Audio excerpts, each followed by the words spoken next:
ఒక రాజ్యానికి విజయేంద్రుడనే రాజు ఉండేవాడు.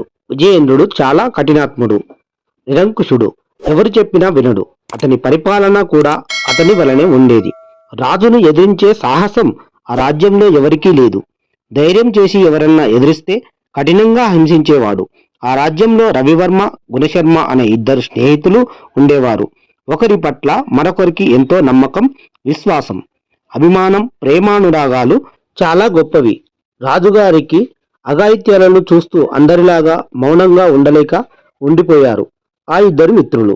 ఒకరోజు రవివర్మరాజు గురించి వ్యతిరేకంగా మాట్లాడాడు సైనికులు.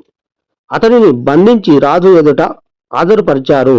రవివర్మ ధైర్యంతో నిండు సభలోనే రాజుగారి అకృత్యాలను విమర్శించాడు.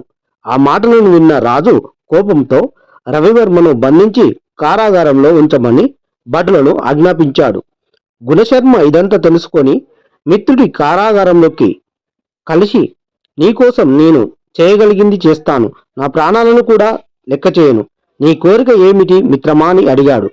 గుణశర్మ సంతోషంతో, రవివర్మ మిత్రమా, నేను మరణించేలోపు ఒక్కసారైనా నా తల్లిని చెల్లిని చూసి వారికి ఏదైనా దారి చూపించి రావాలనుంది.